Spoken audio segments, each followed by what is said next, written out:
Welcome. Thank you. How are you, Kent? Good.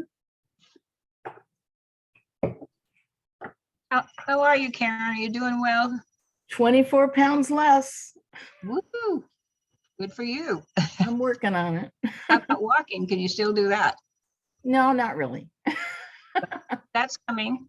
I look a little silly when I walk, so That, I use my Well- walker or the wheelchair. that's okay. Wait, just think of quack, quack, waddle, waddle, quack, quack, waddle, waddle. And they're very cute. So, Yeah, that's exactly, I'm like a duck. but they're cute. I know. So yeah, I'm just kind of learning how to walk again, actually. It's kind of strange. Well, that's a miracle that they can do that. I know. Well, I had a CT this morning to find out why I still have a lot of pain when I take a step. So we'll find out what's going on. So that, So they think there might be some micro fractures, but they're not sure. oh. Well, you have this, what should I say? Desire or like of fractures, remember? Yeah, I don't like them. You're prone to Affinity them. for them. Well, I just keep a positive attitude. I know I'm going to get out of this sooner or later. Yeah, I explained this hip replacement as Karen was looking for a break, but not this one. true. Well, that's great. Well, it's about time. Should we wait a few more minutes? I forgot that, oh yeah, we need to keep everybody on mute. Go ahead and chat, put anything you want in the chats. We'll answer it later. And then when we're doing the actual presentation, we'll have everybody on mute. So anything you want to add, Mr. No. Meyer? No, Okay. Well, I think we can share our screen. share screen. Green, there you go. Oh, yeah. Okay. And go to, where's my thing? You can close it, I know that. Show all windows. Okay, come There on. it is. There it is. And I thought I closed them all.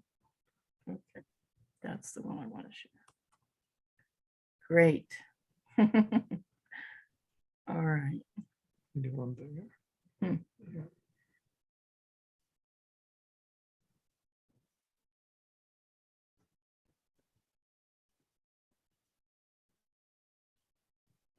Now we go to the Great.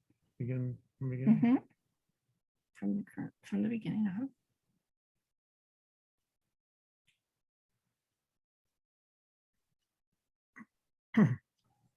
So welcome. This is August 13th, Saturday, August 13th. It's 5 p.m. here and we are storm free right now. But yesterday we got pounded. Well, it's been a real interesting couple of days. So Some areas got up to 5 inches of rain. I know. So today we're going to be talking about the 2022 Learning to Document Our Memories. And people who might be interested in this presentation would be the Stake High Counselor over Family History, the Stake Temple and Family History Consultants, Temple and Family History Leaders, Ward Temple and Family Consultants, and anyone who doesn't want to forget.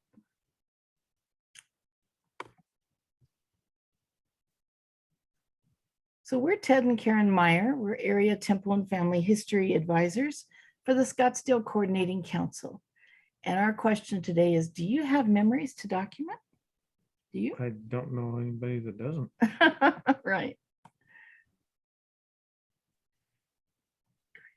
Now on Family Search, you can share pics, ordinances, messages with family members Living family living members. family members, yeah. So we're going to talk a little bit about that. So basically you log in and click on memories.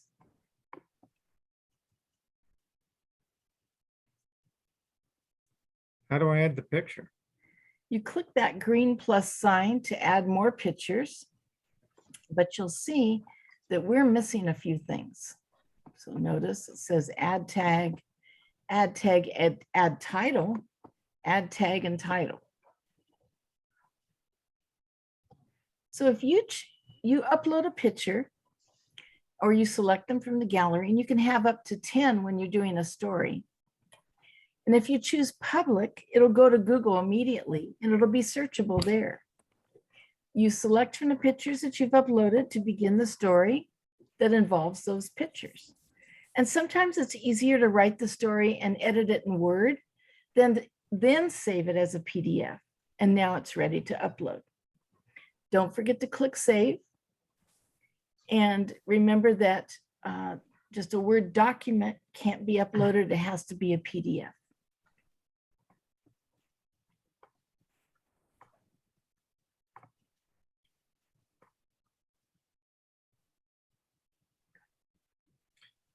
Your options are close relatives, people you probably knew in your lifetime. Yep.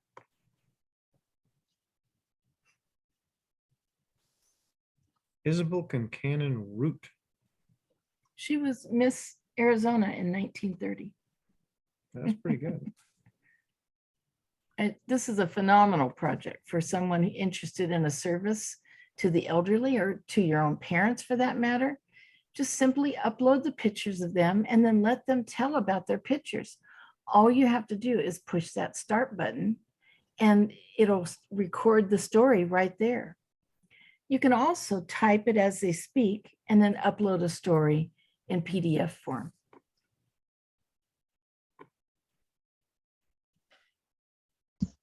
You can prepare yourself to document memories in Family Search By using a card file with notes, using the timeline from your free account at Ancestry. or using history.com.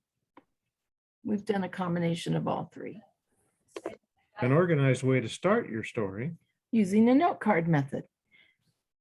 You You- can add note cards whenever you have a memory of something that can be recorded. So if you're having trouble writing your life story, try this. Get some 3x5 note cards. If you're 53, you'll need 53 cards. Ooh, I know, we're gonna need a lot I'd more. have to buy a case. Write the age on each one, starting at birth, 1 year, 2 years, to 53 years. Try to remember one thing that you did at that age. You may not remember it, but you may know a story about it. Yes, exactly. Start with the date, place, time, if you have it, that you were born on the birth card. And it's always good to give the story of how you got your name.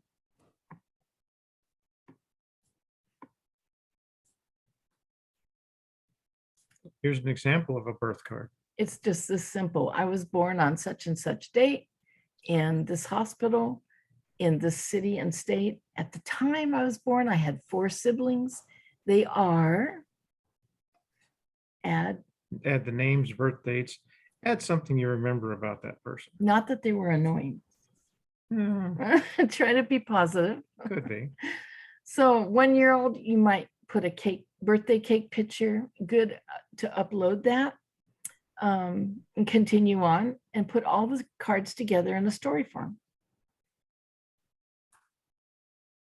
Ancestry, this is a free partner access account. Now, if you do not have free Ancestry, watch our video on partner access on our YouTube site.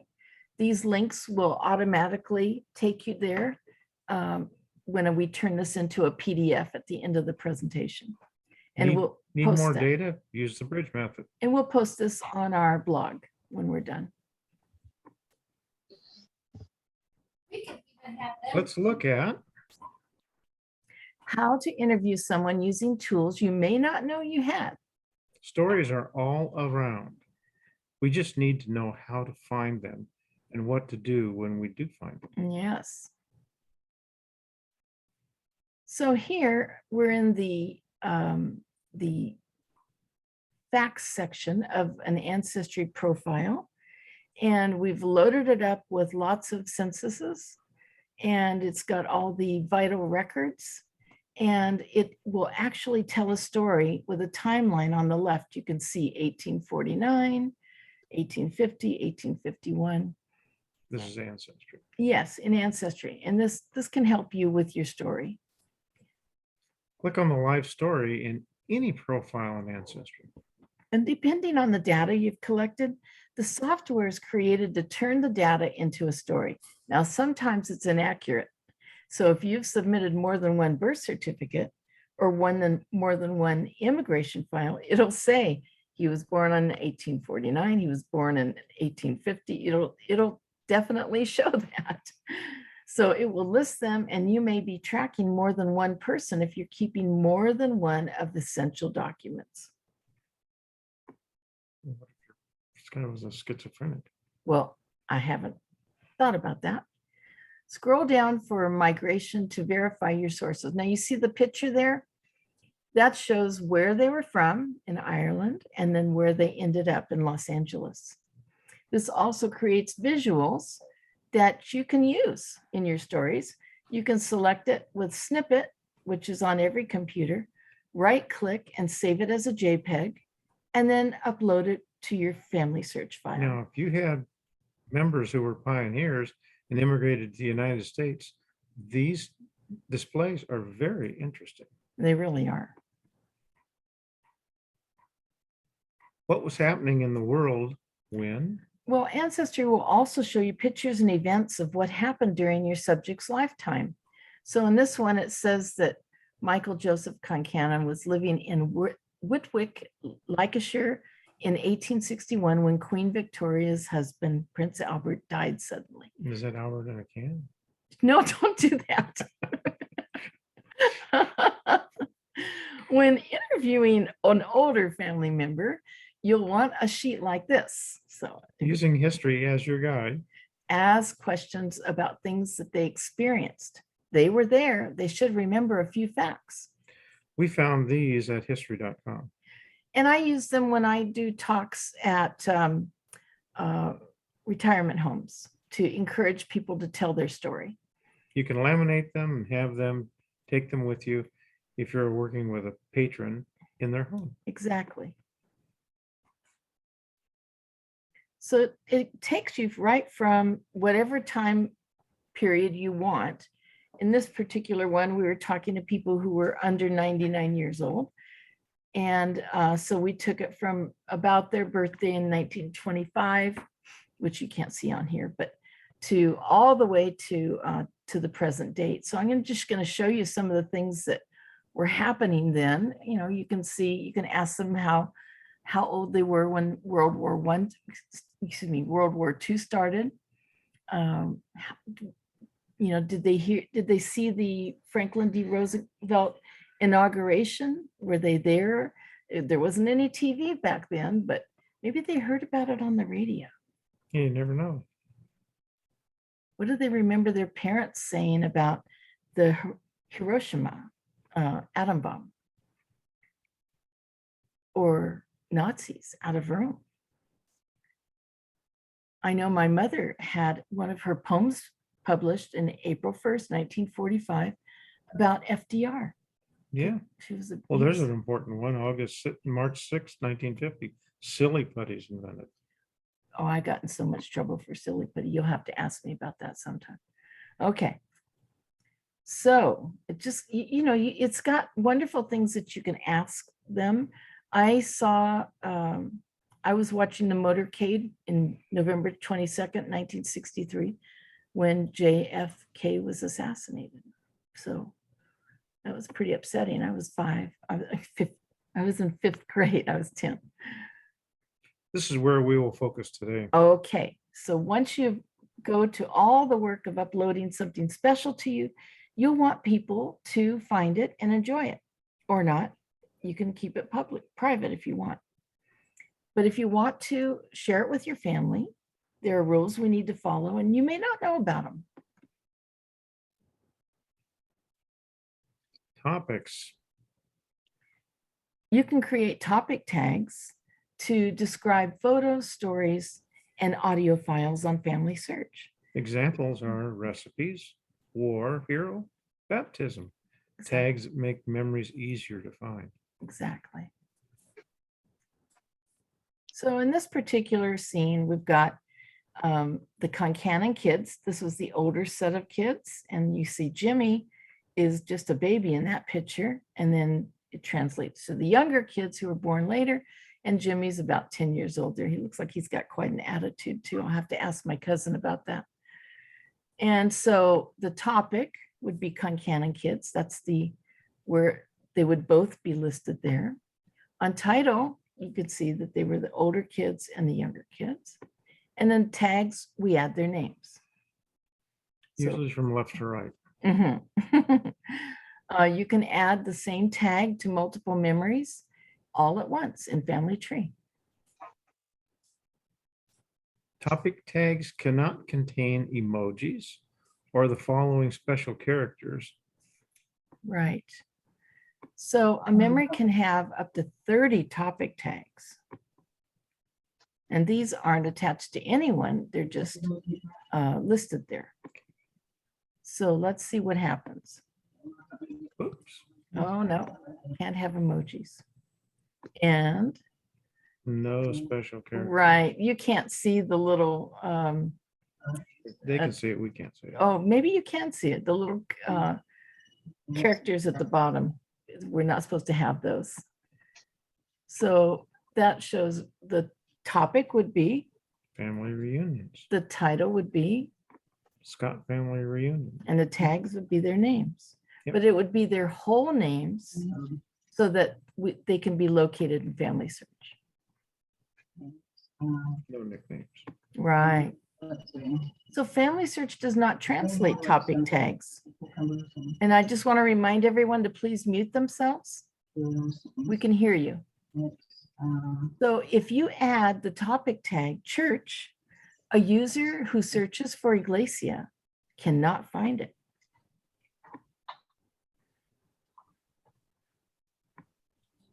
So don't use church on a Spanish. Exactly, okay. exactly. Duplicate topic tags. Right. So I was trying to figure out how to show this. You can't create duplicate topic tags, nor can you create duplicates where only the difference is capitalization. It So, is not case sensitive. so there's one topic tag. Can we add this one? No. No. So this one is different. So there's a little more explanation involved, but I think that's it. And of course, she's got the title across, or the message across the bottom of the picture. Searching for memories. When you search for memories, you can include up to 5 topic tags, and the system looks for memories with all the tags that you've included in your search. You separate the search terms with a comma, like John, comma, Smith, comma, Turleyville, mhm. Arkansas, Indian Bayou. There's really a place called Indian Bayou in Arkansas. Just want you to know that. You need to add topic tags? You do. If you add a name as a topic tag, the system won't attach it to a person in the family tree. So if you try to search for something and you haven't assigned any topic tags, the system will not be able to find it. Kind of like keywords on documents. Right. So what would be the labels here? Family wedding. That's the topic. And then that would be the title. Specific wedding, yeah. And then this would be all the kids or the people. Where can we find pictures, paintings, or charcoal impressions of our family? That's a good question, because families are important. Genealogy is the third most popular hobby in the world today. Yeah, I bet you didn't know that. That being said, many people are opening up their trunks in the attic and basements and scanning their family pictures, organizing websites for their family, and they don't even have a family search account. So Try Google to find family trees not in family search. absolutely. And try MyHeritage to find family trees not in family search. They have the most non-LDS family Those could trees. have your family info, and also we'll be looking for pictures. And I found information about my family in MyHeritage. Let's see. So now let's talk about pictures, portraits, oils, charcoal likenesses. These are things that happened before cameras. So how would we find these?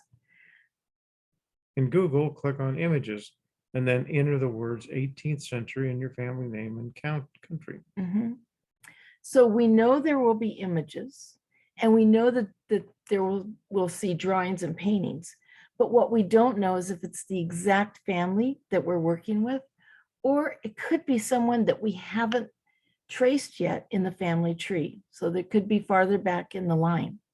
So if you see something that shares some family names that you have in your tree, it's good to save it, but not in the profiles. So just save it on your system somewhere so that you can pull it up easily. And this is how people express themselves back in the day. Service projects, helping others write their story. This is a great service you can experience, and the experience is helping another person. Let the member tell their story. And you can type it while they tell their stories. You can upload it to Family Search Memories section. Add matching pictures, then tag your members' other family members. What if they want a book? There's many publishing companies are allowing you to write, upload, pick a cover, and set your own price and set your own commission. What if you were to write your family story? You'd use your family tree to find the character farthest back and then come forward. Try to use Google information on him. Also try Wiki, Him or her, right? him or her. Yes. But what if your book were featured here? Well, I have 12 books here, and it didn't cost me a thing. So we're going to show you how to do that. Other ways to document your lives. So this is an amazing site to go to. It's stories.familyfoundapp.com. You log in with your Family Search login, and the app uses your data with its effects. So watch what happens. It's magic. It's all about the dots. As you enter your information, it suddenly puts you in the center of the tree, but it turns your tree upside down and shakes out all the stories. So everywhere you see a blue dot, there's a story. And they're pretty interesting. I hope that you'll look up your own story, and then, or people's names and stories, and then let me know what you found. I bet you'll find something just that amazing that you never saw before. Well, since it's a public tree, if all those stories are made public, someone may be adding stories farther back in your tree that you're not aware of. Exactly. So now you take those stories and you copy and paste them at kdp.amazon.com. You copy and paste them into an approved template. And that's a template is. This is exactly the size that they need of the book that you're going to be creating, right? And then on the left-hand side, those are all the little headings for each page. The history of your named family might be your Cover name, exactly. And they'll create a Kindle, and they'll also create a paperback or a hardcover. The hardcover is going to cost, I think it's going to cost a little bit, but the paperback for author copies, guess how much they are? I don't know, $1? Yeah, $1 to $2. So you just imagine this. You do this amazing job of documenting your family. You put it in a book and you give everybody in your family a copy of it for Christmas. You'll be a real rock star with your family. Yeah, or else there may be a fight. Why? But Why would there be a fight? I don't know if you told a story about somebody and they didn't like Oh, it. oh, yeah, I never thought about that. Okay, well, edit those stories carefully. Kindle books can be free if you want. You can make the decision yourself. And books with pictures do cost a little more once it gets out on the Amazon site. And they print these on like in 11 different countries with different, they translate them for you. So the So it was better than your translation. yeah, maybe. Black and white books are less expensive, and there's really no other fees to you. You get to design the cover of your book. Other options to publish your story for free. Now, I don't know a lot about these, but I just thought I'd show you. Outskirts Press is one. And same type of thing, you keep 100% of your profits and you keep all the rights. One more option, 99 to publish. Now, I'm not sure what this is, but it reminded me to tell you something. With Amazon, you get a free ISBN number. It's like Okay. a special code, ID code. a Yeah. special ID code, like the barcode that goes on the book. Mhm. And they give you that for free, but that means your story can only be published on their website. Now, this place, since you're charging a little more money, they might let you buy the ISBN number separately, and then you're free to publish it wherever you want. I know once I got all mine published, Deseret wouldn't touch me. So that's okay. So what have we learned today? Family groupings Topics, tags, rules, with and recording. live people Mhm. and stories. And memories, Yep. uploading service projects, public and private, and then stories, where to look, what to search for, apps that help you, writing your own book for free. So in I think it's in the more section, there's a place where you can raise your hand. And then so stay on mute, and we want as many people as possible to tell a favorite story about their family. Yeah, be sure to unmute when you go to tell your story. Yeah, unmute when you go tell your story, and stay muted until we call on you. And thank you so much for coming. Okay. So You can I just can take the screen off. Mhm. stop share. There's everybody. And then in reactions, you can raise your hand. Do we have anybody with a family story? You can just speak out too. Hi, Emily. Hello, how are you? Good to see you. I've been multitasking while I've been listening here. Oh, good. One of the things that I could probably write up when I was a kid, I'd go up to my grandmother's in Michigan, and I'd get in the car with my uncles, and we'd be driving down some of the back roads in the UP. And I remember one time in particular, we were driving, and there was something that was lying across the entire road, and they were all dirt roads back then, Yeah.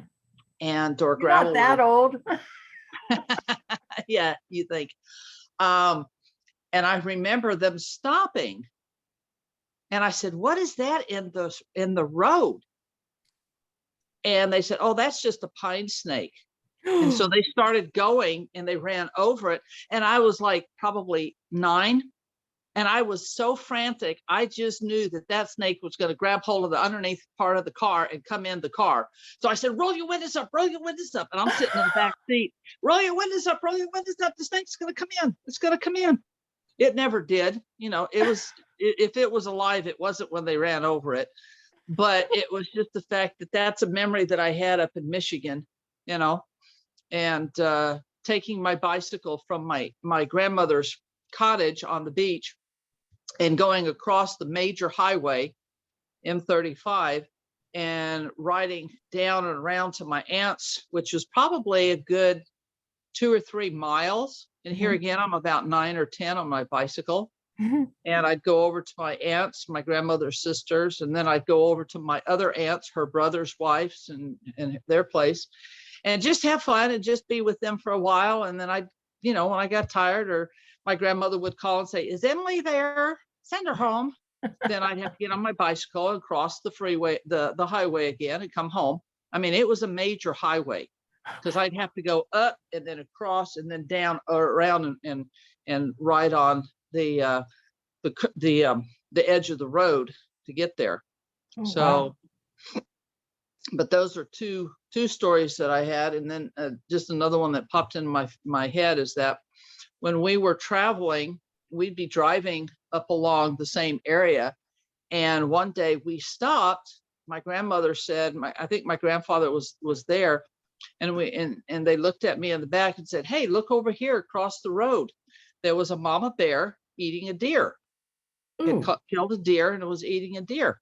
Oh So my they goodness. went down a little ways and they turned around and came back towards that. So the deer was off in the ditch, kind of a little kind of close to the edge of the woods. And I said, "I want to get out. I want to get a closer look." And they said, "No, no." So there was no way that they were going to let me out, but we did get to take a picture of it. And my grandmother took it and had it published in the local newspaper while I was visiting. I thought that was pretty cool. That Somewhere is I still pretty have cool. the article, but it was just a brief little thing. Well, thank you So, for your stories. I'm gonna call on David next to unmute. Hi, how is everybody? Good, good. Couple additional comments here. When you're adding all of this data in memories, you need to remember that the very first drop-down menu on the person page is life sketch. And frequently when I've got an obituary from a newspaper or from Find a Grave or Billion Graves, I copy and cut and paste in there. That will take a Word document, whereas memories won't. Oh, okay. And that's a good summary page. And you can also use that for further information, see memories type of thing. But that life sketch as a brief summary of all the things that you've got on that person that's a good place to put. Does it have a limit? Some number of characters, it says down at the very bottom of it. I'm not in Family Search right now, but that's just a limit on the number of characters. And Okay. it's not a photo page. It's like a document page. All right. What's your family story? But I'll say again. You have a family story to share? Oh, do I have a family story? My goodness gracious. My mother didn't like little children, and I didn't come along for 4 years after my father and mother were married. And she did everything that she could to ship me off to Yuma, Arizona to be with my grandparents, which, by the way, was just fine with me. I enjoyed doing that because my sister came along, and 68 or 70 years later, she's still as annoying as she ever was. And when I got down there, I was fortunate that I always was interested in the stories of my grandfather. And he had a lot of them. He talks more than I do, which is a lot. I was able to get him to write these things down. He was a very prominent real estate agent and politician in Yuma County. And he always wrote things on legal paper. Oops, I got to put both hands there. And it's so nice to have scanned those things with the memories that he had in the early 1900s of being with his great grandfather, because his mother had died and Grandpa Simer threw Dad out of the country. He came to Arizona, and at the point of a shotgun. It's interesting to see in the 1910 census, the mother is listed as a widow. He changed the names of both my grandfather and his great aunt, his sister, to Burke from Self on the records and things. And my grandfather was put on a train at the age of 14 by one of his aunts that didn't like the way he was being treated and shipped out to Arizona, where his father promptly rejected him. And he lived on the streets until he married my grandmother. Wow. Yeah, that's hard. Yeah, that's my mother's maiden name is Self, S-E-L-F. Well, and- thank you for your story, David. Fabulous stuff. One other general comment, Mhm. a lot of county historical societies have audio files that they've uploaded, that they've taken interviews with older citizens of the area. Bosque County, Texas, where I have a lot of ancestors pre-Civil War, has those, and I was able to just copy and paste those audio files on the family areas there under the audio selection. It was really cool. Great. I'm on the Facebook admin for Connected Tempe, Facebook Connected Tempe. And what it does is it has the people like who are in the admin position or volunteers. They interview people from Tempe who have lived here all their lives and their families came from wherever to settle in Tempe. And some of the stories are fascinating. So if you guys should all go to that Facebook page called Connected Tempe later tonight. All right, so let's see who else has their hand raised. I bet Jan Wilhelmsen did. Jan, did you want to tell us a story?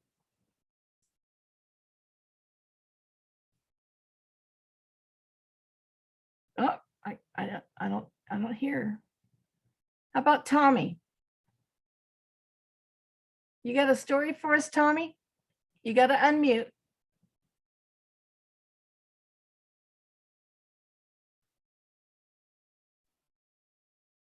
I don't know how many of my own stories I can think of real quick, but my mom had a million stories. But my favorite one was her grandfather homesteaded land in Lincoln County, New Mexico, Ruidoso, Angus area.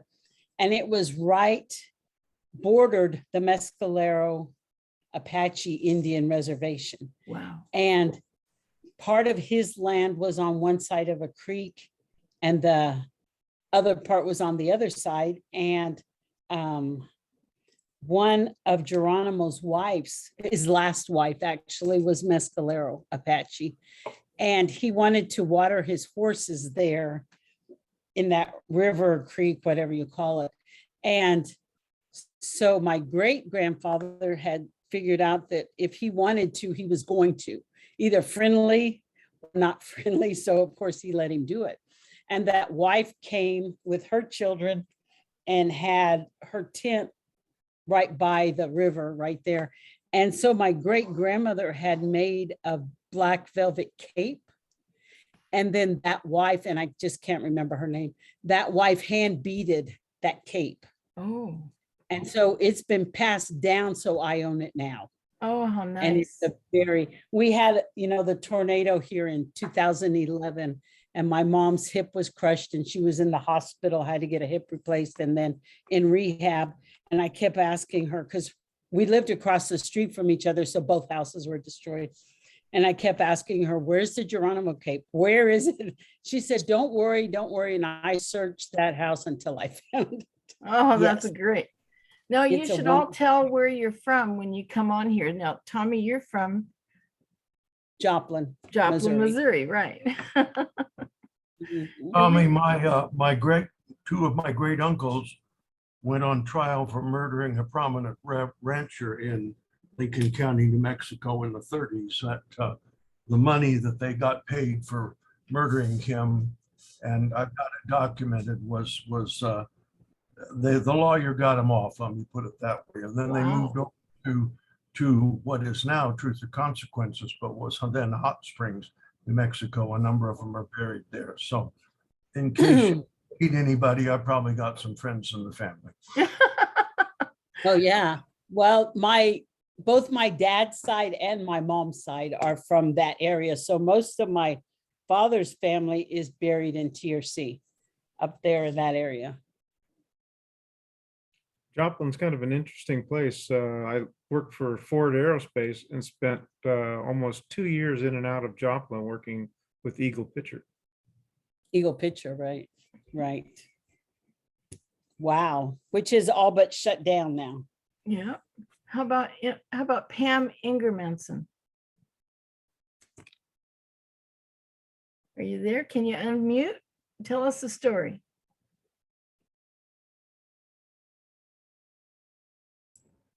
I don't have a story to share. Just listening, enjoying. Oh, I'm glad. Okay. Well, I have one. Okay, go ahead. My grandmother became a widow very young. She had 3 children. She was married at 15. This is in Texas, and then they moved to Oklahoma. So this is a long time ago. And so she had to go make a living for these kids. And at one time she would be picking cotton with one of the children who was about 6. And then they would come home after a hard day. And my mother, who was 4, was in charge of babysitting the 1-year-old. Well, 4-year-olds need naps. And I guess 1-year-old fell off the porch into a pile of ants. And she was getting stung. And the baby was crying so loud that my grandmother heard her, and they were almost 3 miles away. And they just took off. They knew it was her. So they took off. My mom got punished. I can't believe someone would punish a 4-year-old for falling asleep, but there you go. And in order to take that sting out, they painted the baby blue with the stuff that they put into white clothing for when they're washing, called bluing. And it would make the clothing more white. And I guess she looked pretty silly. But wow, what a story. And then one other time, my grandmother, same thing. She was only 5 feet tall, maybe 89 pounds. And so she got a job as a taxi driver. Well, back in those days, 1929, men didn't think that women could drive very well at all. I don't know, did they still think that? They do. This one does. Anyway, so these 2 men were like, they started getting a taxi, and they went, wait, it's a lady cab driver. And the guy goes, oh, just get in. And so she was driving. She had a pair of pants on. And while she was driving, a mouse ran across the floorboards and went straight up her pants.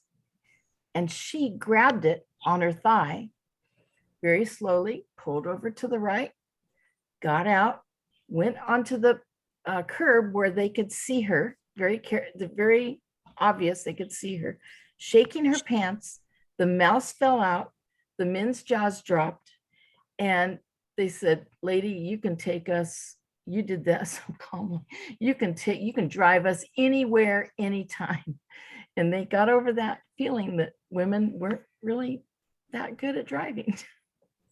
Okay, that's the end of my story. How about Anne? Anne, do you have a story for us? Not a specific story to think of at the moment, but when I had Googled something on my husband's side of the family, they had kind of homesteaded like the northeastern part of Texas. There's actually a little tiny town in Texas with his last name on them. Wow. But because they were like sort of pioneers in that area, one of his, I don't know, great uncles or, great grandfather, somebody has a journal in one of the archives in a library, in a local library over there.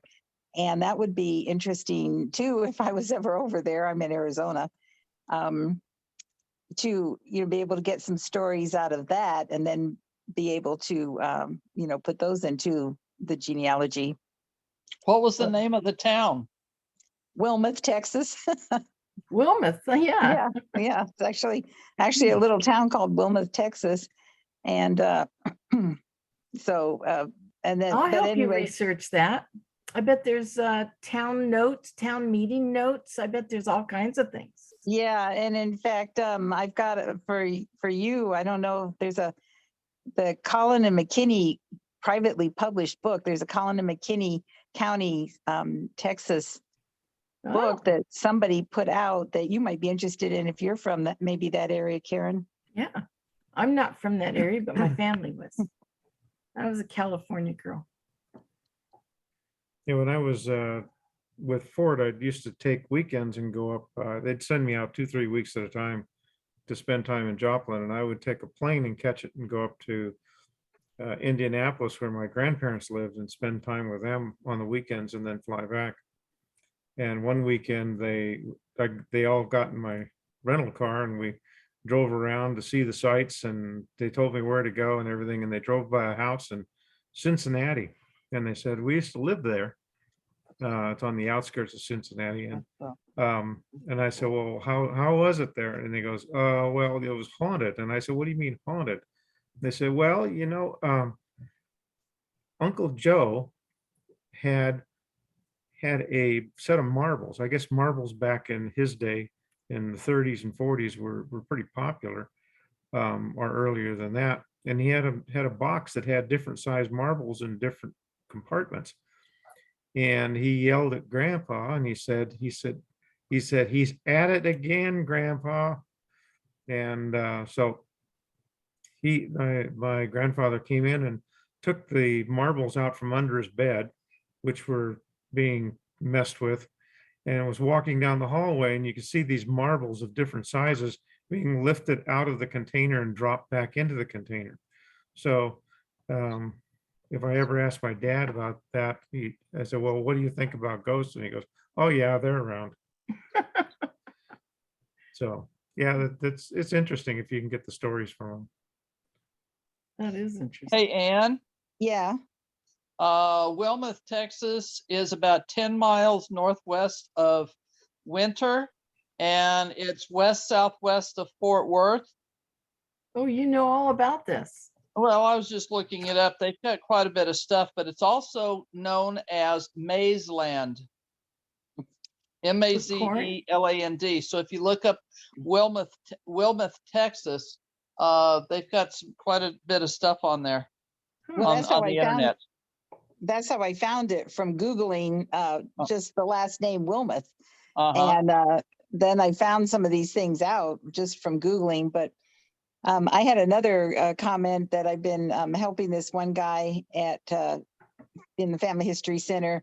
And we've been looking at his family trees on Ancestry, people who are related to him. Uh-huh. And there are documents and gallery photos and whatnot that other people have put in, like newspaper clippings of family reunions or personal family photographs that are other people. It's not just stuff that you can find online. Right. And so we'll copy that and put him into his family tree and his memories, because that's something that those Ancestry family trees are good for. Yeah. I'm seeing right now on the map side, looking at Wilmouth, it's between San Angelo and Abilene. So I was thinking it was more northeast Texas, where I have some family there, and I lived in Marshall, Texas there for a little while. But I had a story for my as far as my grandfather goes. I mean, my father was born in Oklahoma, and he was raised in Missouri. His father was an undertaker and very prominent in the town in which they lived, in around Cassville. And my dad used to tell me a story about how he and a bunch of his friends would get together and just spend time and get into normal mischief that teenage boys would get into. Now, mind you, my father had a bum hip. He had osteomyelitis when he was a boy, and he had to have surgery, and part of his hip was fused. So he always walked with a limp. So they started getting into mischief one night, and they went around town and started turning over all of the porta potties, Oh, no. all of the outhouses. And so here comes my dad at home, and my grandfather was sitting on the front porch. And he looked at my dad and said, "Did you have a good time, son?"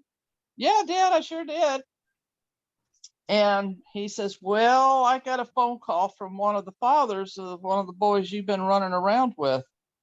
My dad said he looked at his father and with this really, "Okay, we got you" kind of expression on his face. And he says, "Well, yeah, heard you've been turning over outhouses." "Yeah." So he made my dad go back and turn over a lot of the outhouses. But he says, "Well, how did you find out?" Turns out that the father of one of the boys my dad was running around with was in one of those outhouses when they Oh, I turned it over. knew it. So he got caught. Oh, And yeah. so all the boys that were involved had to go back and write all of those outhouses that they turned over.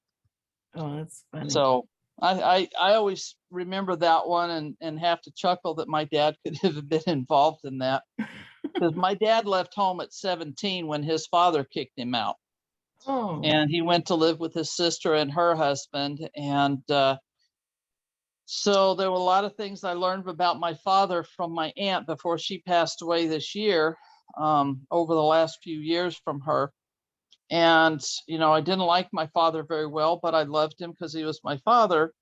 But it kind of gave me the understanding of who my father was and why he was the way he was as he got older.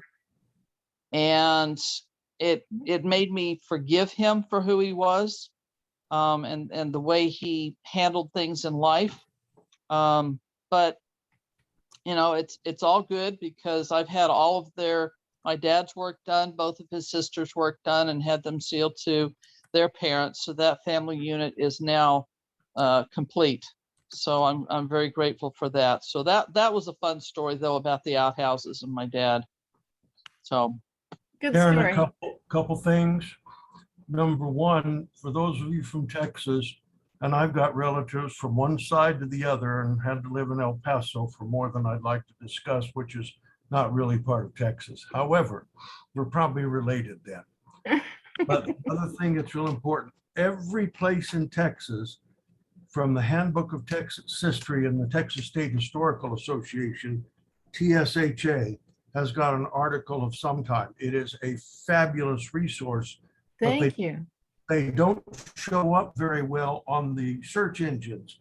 Whenever I search for someplace, like I search for Paris, Texas, where one of my great grandmother was born, Paris, Texas, and then I always put handbook after that. And that gets the Texas State Handbook. It brings it up, and there's a lot of references and a lot of links. The second thing, Karen, my dad graduated from Tempe Union High School in 1940, and he shot rabbits all over Tempe Butte before it was populated and the water tanks were on top of it. And if you haven't done that, there's the County Indigent Cemetery on the southwest side. That's a very interesting place, and it's not well known, and you ought to go visit that and see if they've got records there. I have a couple of relatives that are buried there. There's the Twin Butte Cemetery across the interstate, and then there's this Tempe Butte Cemetery, which is the county cemetery, and it's behind. You have to get into that little cul-de-sac underneath the freeway to get to it on that side of Tempe Butte. Thank you. Thank you for telling us about that. what's the name of the Texas book? Pam was wanting to know. The Texas State Historical Association, and it's not a book, it's online stuff.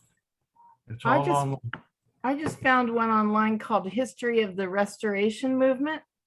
And it's all about early Texas. oh, it early really- Texas It history. looks especially fantastic. I'll send Down you a copy south. of it. Where all the the Mexicans were down south above the Nueces River. And don't forget, if you had a relative there between 1835 and 1845, you can join the Daughters or Sons of the Republic of Texas. And my Wow. first came down there in 1829. So I got it down pat for all my kids. That's great. Okay, David, I am a third generation El Pasoan. I was born and raised in El Paso. What a Born small and raised world. in Houston. I spent a lot of time going across the border because I lived and worked in Mexico and helped build, helped a lot with the dedication. I played the organ for the dedication of the temple in Ciudad Juarez. But it just, oh, it's difficult with the border and the things that are going on now. 20 years ago, it wasn't, but today it is. And that's a toughie. My grandmother's from Cache, Texas, and my other grandmother's from Henrietta, Texas. I've never been to Hmm. those places. Do they sound familiar to anyone of you from Texas? Cache, Hunt County. Nope. Hunt County. it's Where's it probably as- located? There's 200 plus counties in Texas. It's probably as small as my mother used to say that Banty, Oklahoma, got in a dust storm and blew off the map. And 4 years ago, I took a whole week off and took my doggies and I and went down to Central Texas in Erath County and that area around Stephenville and Dublin, which is where another branch of my family were from. In Bosque County, the Smith's Bend Coon Creek Cemetery Smith's Bend is named for my fifth great grandfather on the Brazos River, right near Lake Whitney Dam.